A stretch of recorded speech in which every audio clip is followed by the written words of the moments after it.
Hey everybody, so today I am here to share with you our third grade homeschool curriculum. So this video is a little late, better late than never. I'm just going to jump right into it. I do have a kindergartner, third grader, and fourth grader. So if you would like to see those other videos, I'll have them linked in the description box below, along with everything that I'm about to show you. With the exception of math, everything has came from Teachers Pay Teachers. It's what I prefer. I like for educators, people who went and got a degree in education, to make the resources that our kids learn from. And also, resources on there are typically made for public schools and for other teachers in public school. So for that reason, most of the time it's secular, not something that I currently have to worry about, but you know, just a nice heads up, a nice platform that has a ton of secular options. I'm going to go in order with how we typically do school, just because it's easiest. So I'm going to keep that intro because it was really good, but I had the wrong kids stack. That was my fourth graders. So I didn't realize that until I opened it up. But they look identical, obviously, with the exception of that little thing on the front of her folder that we'll get to here in a second. But still, the same binder nonetheless. I do find this to be the easiest way to keep everything in its spot with all the schoolwork that we do. Right here behind the first one is her daily grammar. So this is the one that we've been using this year. Performing in education. We've really been enjoying it. It's just a little bit of everything each day. So again, I do love the Tara West third grade grammar, and I use it for third and fourth. But I had used it for Remy last year in second grade, and I didn't find it necessary to repeat it. So for that reason, I just decided to try this with her, and it's been going really well. So each day we just do one little thing. That's it. And it's really nice because obviously it's got a little bit of everything in here. So we just do half a page a day. And then next is her reading comprehension. So this is split up. This is from Lucky Little Learners. I love this set. I used it with Sophie last year. There's a bunch of different things in here.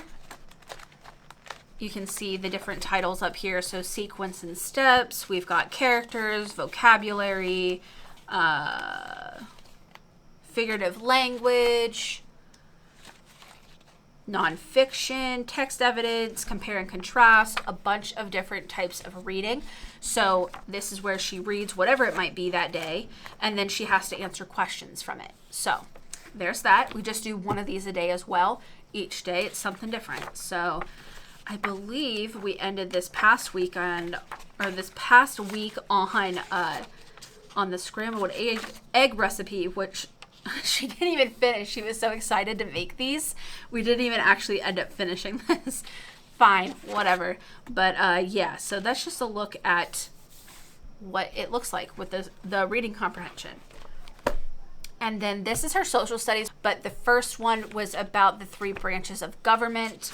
So I keep these like little infographics in here so that they can use those while we are doing like other work, the worksheets right here, matching vocabs.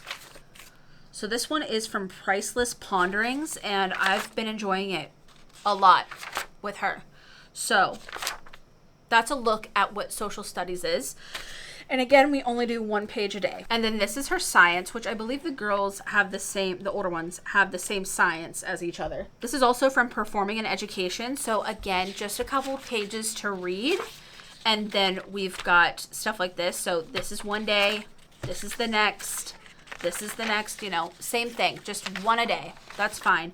And things like this, sometimes they'll ask me, can I just tell you what I think it means? And if I get it right, then I don't have to write the actual definition. And I think that's fair. So these we do verbally, and then if they get it right, then they don't have to look up the actual definition. If they do, then they obviously need to look it up.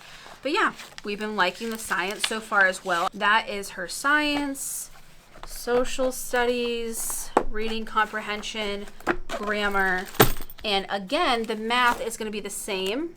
I've talked this to death, but Singapore Dimensions math, I said that my kids weren't where they're supposed to be, and that's okay. I don't care about that. I care that my kids aren't getting overwhelmed and they're actually understanding what they're doing.